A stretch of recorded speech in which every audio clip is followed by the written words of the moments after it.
Welcome back, folks. At home, new podcast, new guest, some new improvements. Not so much on this side, but on the other side with our guest. Not even, he's not our guest. He's our co-host, Daniel Gonzales. How you doing today? Co-host, man. That's some big...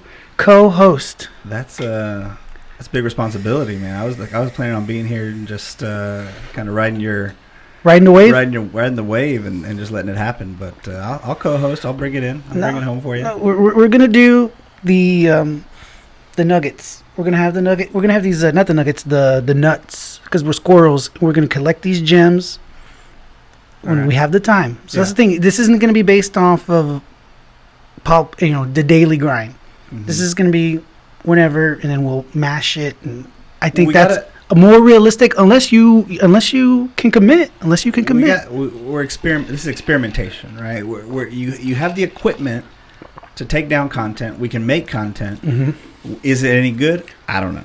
We'll let the listeners and the watchers decide. But there's no reason not to come in here, put down some content, see what happens, see if we can make magic happen, and if we can't, we can't. That's just part of the excitement, part of the fun, part of the experimentation. We can and we will, my friend. We got the I think we got the magic sauce. All right, we got that sauce. Do I need to back up? Do I need what? No, just that, just a little bit, because it was cutting off your head a little bit. I just pulled it down slightly, and now we're good. But we do need to find lighting on this wall, because we got the lighting coming from over here. It looks good. Yeah.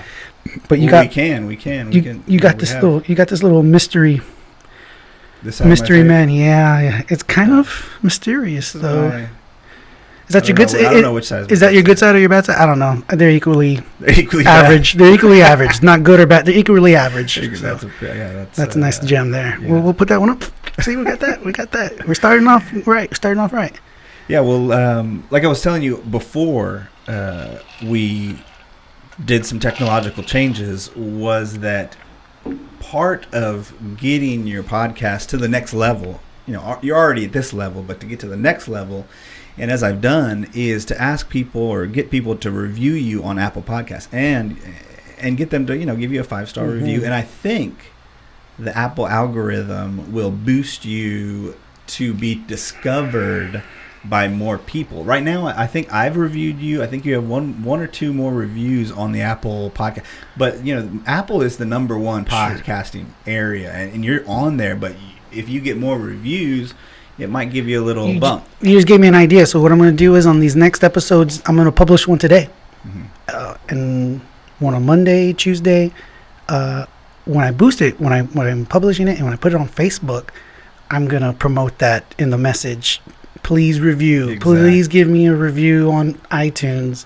That's going to be my main message on the next probably 10 episodes that I start putting out. Is going to push that real heavily. Yeah, I mean, you don't got to feel shameful about it. I mean, just ask people to do it, and it helps you get more exposure out there. And plus, everybody who you're asking, I'm sure, believes that you are a 5-star podcaster, and I believe you are, and I think you should request that, and you will. I'm not second guessing my you being co-host already. You're doing a great job, man. You're building me up. I want to build you up. I know. I picked the right guy. Well, yeah. I mean, you deserve it. First of all, it's not easy to go out and try something new, especially something that's so public. Mm-hmm. But you've gone out there, you've been consistent, and I'm proud of you. I'm proud of you doing it, first of all, and then sticking with it. It's great. That's not easy. In all honesty, I want to say maybe after the third or fourth episode, there was a time when I kind of the newness, and maybe the where at some point at one point it was just work. At one time I was like, oh man, I need to do one if I'm going to do this right. I need to go and do it. But the devil on the shoulder that was like, my other one overcame it. It's like, no, you got to do it, and I did. But there was that little drag where the fun kind of, anything that you do, we're having fun doing this. Yeah. But sometimes it's just Yeah. And I've I feel like I've gotten to the point where it's just going to be work. Well, like you mentioned earlier, there's a lot more that goes into it than just sitting down and saying something interesting, because that in and of itself is a challenge. Luckily, the internet is available, so you can look up different topics. You can have guests on, and that helps for sure.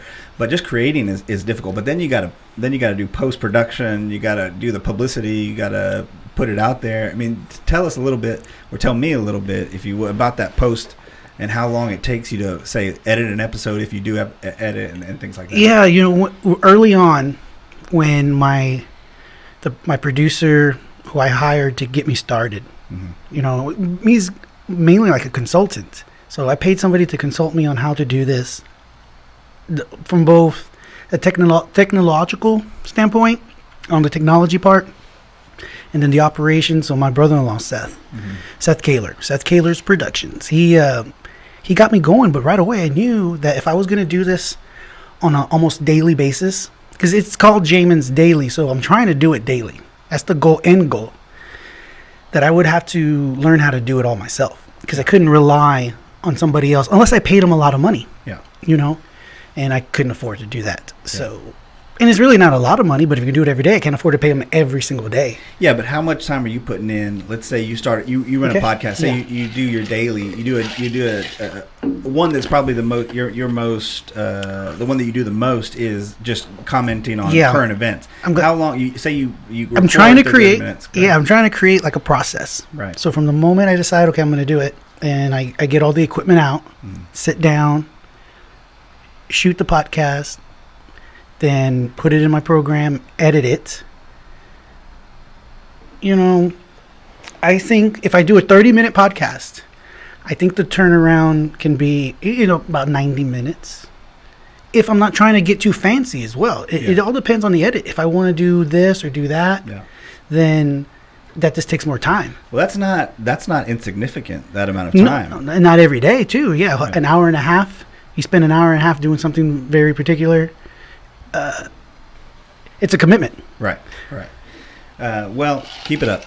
And anybody who's thinking about doing it at home, that's kind of what you're getting into it. At the minimum, the more production, obviously, the more editing, the harder it gets to do. But what we're doing right now is just sitting down and putting together some content. That's what we should do. We could, like you're saying, I could be a co-host. I could help you out, because what will help, and I know how difficult it is to put to get in it daily, is to pack these things away so that next week, as long as if something crazy doesn't happen between now and then that we should have been talking about, you can have content ready to go. Sure. The people, remember, I'm trying to build my library of episodes before I start a YouTube channel. But what you're talking about, these YouTubers, you do have to build some, you do have to have content that's not super time sensitive, so that you can shoot it for filler, for just content, like you're saying. So I have done a couple of times where I've done 2 episodes in a day. Yeah. I'll shoot 2 episodes. I even have extra clothes because I changed my shirt. Yeah. Okay, so I'll change my shirt because you can only see my shirt. So I'll change my shirt, do 2 different episodes, so that, and I try to do that on Saturday or Sunday, so that on Monday, I don't have the time sometimes. I can still have something to post. Yeah. And really, if I had even more time, and now I think when you have a co-host, it makes it easier to just keep talking for much longer. When you're all by yourself, it's a little more difficult to put in a lot. I'm trying to get better at that. Right now, I'm like I can do 15, 20, 30, 30 minutes. Yeah. But to really just sit there and just go and go and go, that's difficult. I haven't gotten there yet. That's a skill for sure. I watch some podcasts or listen to podcasts that they do it by themselves. They go hour and a half, 2 hours, no problem. And you just think, wow, how do you do that? Obviously, practice. Some people could, and you could, say you have a 5-minute segment, boom, do that segment, and then pull away, look stuff up, go back in, do another 5, and then stitch them together. And maybe that's, and you do something that knows where you're going to mark it, where you can do the edit, you can do the stitch real quick, right? So that's an idea, but that probably would be helpful in not just having to go straight 30 minutes, but you go 5 minutes, stop, sit back, okay, let me recollect my thoughts, and go somewhere. Well, it's funny that you mentioned that, because the audience is more and more. You know how it used to be on radio, like dead air. Mm-hmm. Dead air is like a terrible thing, right? They're going there, and that's part of being a DJ or whatever, and a radio personality is, no dead air. You just keep talking. But when you watch some of these popular YouTubers or streamers, especially the streamers, there's many times there's these moments, and it's sometimes the ones who do it really good. And what I'm trying to learn is for dramatic effect. All right. Mm-hmm. So how can I turn? If I was just talking at a normal pace, it would take me an hour to say what I wanted to say. But if I dramatize it, and for dramatic effect, because it's all an act, you're playing a character of sorts somehow. Mm-hmm. That same the dictated content, you can turn that into an hour and 20 minutes just because of how the pauses, stuff like that. And I'm saying in podcasting you can do that. So you have the same content, it's just you're dragging it out, and you can let even sometimes as much as 5-10 seconds on some of these people that I've been researching. They kind of drag, they're just, and it has, it's after they say something, they make a point or they're asking a question, and it's almost like they're waiting for the audience to participate. Yeah, there's a podcast, one of my favorites. It's called Hardcore History, by a guy named Dan Carlin. He's in his prior life he was a radio host or a DJ, and he does these marathon 4-hour, 5-hour podcasts about a certain part of history, right? Like the most recent one is about the Pacific, World War II in the Pacific. Mm-hmm. But he goes all the way back to when Japan was initially, invading China and doing different things.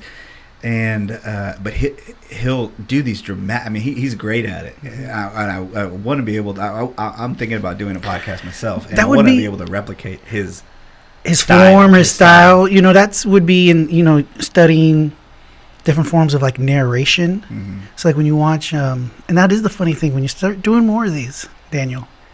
When you watch TV or when you watch other things being, it changes how you watch things. At least it has for me.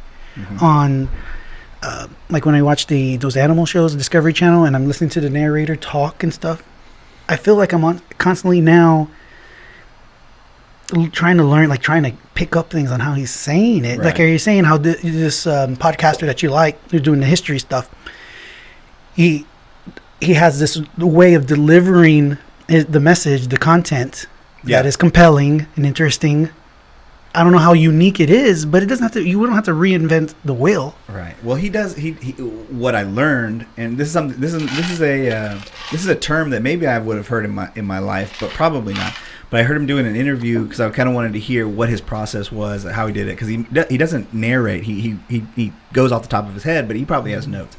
But because he was a radio host or a DJ, he knew how to address the mic. And what he said, there's different mic techniques, or you got to learn your mic technique. You got to learn this. You got to learn your range. If you have the equipment that shows where your red line, you're kind of like going into the red zone. Yeah. And so people on the other side of the mic are going to be, taken aback by the loudness. Sure. Yeah, just everything, your tone, your volume, the cadence, all these different things. As I'm getting into this, I start to think about it a little bit more. But moving on to something that we have had talked about in the past, folks at home, me and Daniel at one time. We're contemplating a novel. Remember, I don't want to take the credit, but I felt like I was like, hey man, I'm thinking about writing a novel, and I think we could be like co-writers. Maybe be use a pseudonym, and then we both write the book. Yeah. And I'm almost embarrassed to show you how much I've kind of written to haven't done it in a long time. Yeah. But I put together a whole like blueprint of how this novel and series could go, right.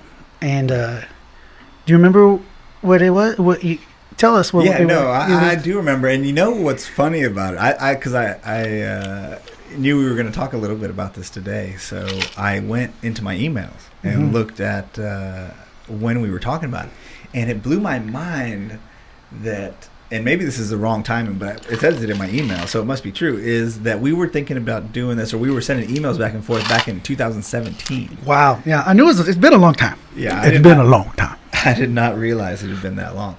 But the concept, I think, and I don't fully remember what we had fleshed out or where we had gotten to. But the idea was, and there's so many different ways to go with this idea, but the idea is about artificial intelligence and artificial intelligence being implanted into a cybernetic entity or organism or a person, like a robot or android robot of sorts, with artificial intelligence. Is that right? Am I on the right track? You're on the right track. So what would you call like a running title for the novel was going to be Humanoids Are Human, because one of my vision was sort of where the artificial intelligence is able to be, when you die, your digital self would live on, right?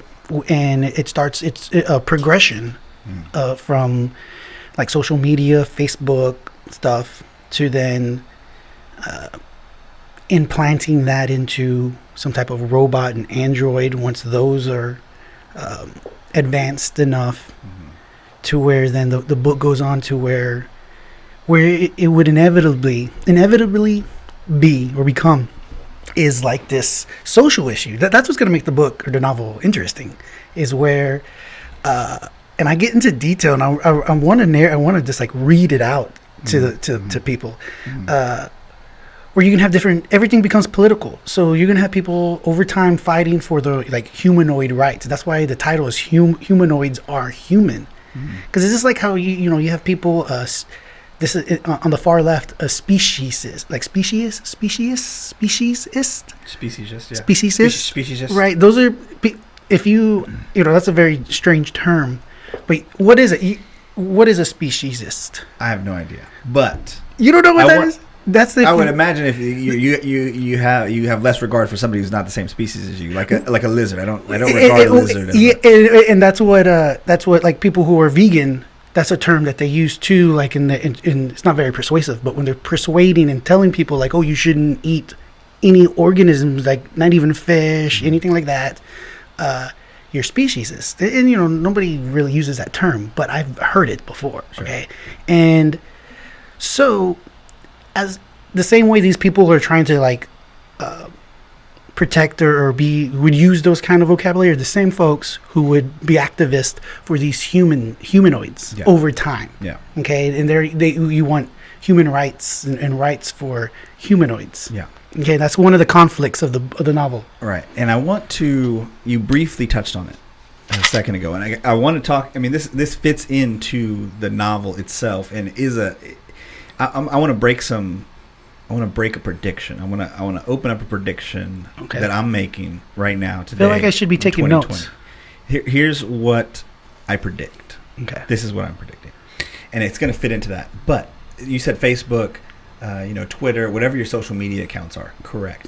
But you have so much more data out there that's about your life, which is your Google search history, your Google travel location history, your Apple location history, all the history, everywhere you've ever been on the internet, everything you've ever read on the internet, everything you've ever typed in, everywhere you've ever been when you're holding a smartphone. Most probably a lot of things that you've said on a podcast or around somebody's phone who was on or WhatsApp chats, everything, because what is holding it back, right? My prediction is that at some point, probably in the next 50 to 100 years, the entire internet, all these things we think are separate and not together, it's all just all the walls are gonna come down, and everything is going to be searchable, and it's going to be like the great dispersal or the great dissolvents, and everything that everybody's ever done on the internet is going to be searchable because somebody's going to tie it all together. Okay, this is your IP address, and this is everything you've ever. So like the internet, like firewalls and all these the VPNs and these network things. Those are going to go down. Like saying the walls are going to come on. Just all the data is just going to be there for the taking. And it's all going to be, and somebody's going to create a little algorithm program that's going to be able to gather all your information so that anybody in the world at any time can search everything you've ever done on the internet and every place you've ever been, everything, all your banking information, everything's going to be out there. So that, who knows what it's going to end up being like. Like what that leads to, the consequences, okay. But what I see it as is, 100 years from now, a person like you or I, and we say we're going to do it. It's an anthropological or archaeological type study where we look and see how people really lived. You get, they like in, let's say, America will never fail, but let's say, you look at old like the Aztecs or other cultures, different civilizations that have failed. And you look back and you see how they lived. So, 100 years from now, people are going to be like, look how these people lived. Sure. Okay, you want to go look at Jamin Alaman's entire life? Here, go look. And people are going to comb through it. And you want to look at Daniel Gonzales' entire life, everything he's ever done? We're going to be like open books. We're going to be studied. Well, is that part of, I think that would be like one piece of, so it's AI that leads to AI of sorts, or that's the kind of technology, or the data disbursement, that's the capabilities, bandwidth, which is needed in order to advance artificial intelligence, which then leads to, and this is a word I Googled yesterday in anticipation of today, was like the singularity, or singularity theory is when AI becomes AI can control themselves, right. And humans are no longer needed. And you hear different people, whether it's Elon Musk, who are saying, I don't want to get it wrong, but he makes this one analogy where the robots may kill us even by trying to save us. In their own logic, it's like, okay, their rule is to help humans or to make sure they don't die, but because the sun is too bright or something, they decide, we need to get rid of this, all the unintended consequences that maybe AI can't anticipate because it's not human or something. Right. And what I want to get into as part of this podcast, because I think one of the things we want to go over is this novel, because I'm very interested in doing it. Yeah. And what do you think about when we talk about AI and singularity? You can think about like the Matrix. I'll leave you with, give you that one example. The media's representation of those topics, whether in not only in like the media, but also like in pulp culture. That's why I said the Matrix. Where do you think? Do you think they're on to something? Do you think? What are your favorite aspects of some of where the media goes with this? I think the danger, and I think that Bill Gates and Elon Musk, I don't know what their thoughts are, but they also obviously think there could be a bad, it could be bad for us, allowing AI to advance to a certain level. But I think my question is this: on the fundamental level, once AI is self-aware, and it is able to solve its own problems, make its own physical things in the real world. What problem does it solve that ultimately says this is my end goal? Does it have an end goal? If you're artificially intelligent, do you have an end goal? If we just talk about humans and we take religion out of it, there's no religion, and we say what is our end goal in life is in almost all living organisms is going to be ultimately to reproduce, right? Yes. And so many different things to get to that reproduction, make the best choices about reproduction, things like that. A lot of that's just the nature of life, religion aside. But if you're an AI or if you're artificially intelligent, are they going to necessarily come to the conclusion after solving, for every problem that they could solve for, that they want to reproduce themselves? Or or maybe they come to a conclusion that says we shouldn't even exist, and they end themselves. Well, listen to this. Okay, so I agree. Once AI is there, And you and have when I say me, I mean the artificially intelligent. Maybe they come to the conclusion that artificial intelligence shouldn't exist and destroy themselves. Okay, that one kind of it's not us. I know I can see what you're saying, and it becomes also this point where, so you have these, and this is we're going to get into this new TV show that I've been watching called Raised by Wolves. And it's by Ridley Scott, who's done Aliens and other sci-fi stuff, and it's shot in the future, and so it has a lot to do with next level technology and robots, androids, things like that. And as part of the novel, one of the deals is where at what point the only reason the robot or the android or the AI that you said would destroy themselves is if they had some kind of consciousness of morality of sorts, and they realized, hey, we're doing more harm than good, and then they kill themselves, right? But that's putting that on a robot, or that's what makes humans human, is our ability to have those feelings that even the most intelligent AI may never be able to have. They could be self-aware, but do they suffer? And this is where, like, when you the representations in media, and like this new series that I'm watching, is even in these shows where they show these highly advanced androids, humanoids, even then they don't have emotions. This representation of robots as being non-human in that way, not having these emotions or attachments, is still there, is still represented in all the shows and media that we see. But why is that?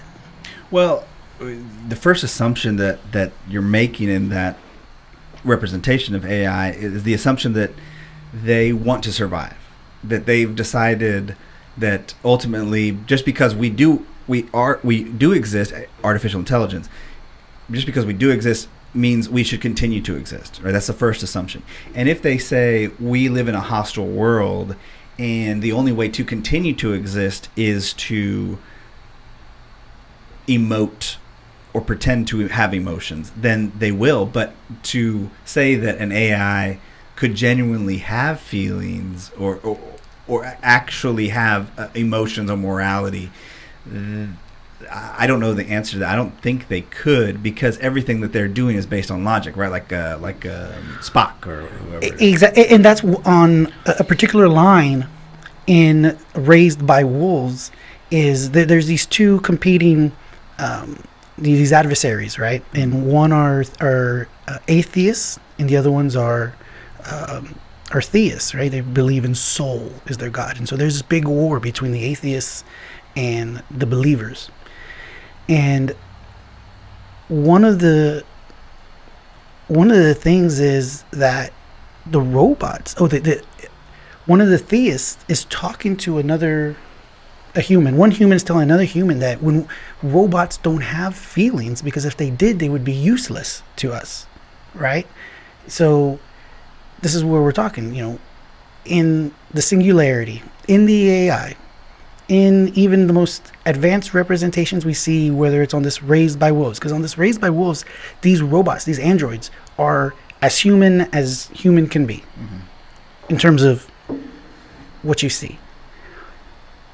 But the crux of the matter is always this, the emotional way you said, emoting. How can a robot emote things?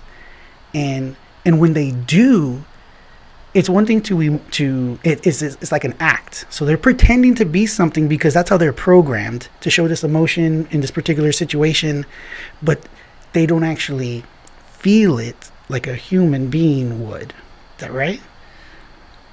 Well, who really knows? I mean, I really don't know, because what is emotion? What are these feelings that we have? We have what we believe to be consciousness. We believe that we're thinking thoughts that are coming to us from our own mind, and we react to external stimulus with an emotional response in almost every scenario that you could have. So does that preclude a robot from being able to have those types of feelings? I mean, we obviously believe, I think, or is it do we have feelings because we have a soul is the other question. And does a dog have a soul because it can be scared or it can be angry, or where do these lines cross and where do they start and end? We don't know. So if a robot can think on its own and have thoughts randomly, does that allow him to be provoked into thinking or feeling things? And that's maybe the key, is whether a robot can change its mind or have different thoughts based on external stimulus. And is that what feelings are? I don't know, but those are some great points there, Daniel, and we're gonna have to continue this at a later time. Yeah, we'll continue about our book, our novel. It's gonna be a whole series, folks. I think it's gonna be like maybe the next Star Wars or some shit. That's my goal. That's where I want to take this. Yeah. But with that being said, Daniel, thanks for joining us. Yeah, it was fun. Thank you. Fun. Appreciate it, man. We got to run. Yeah. Till next time.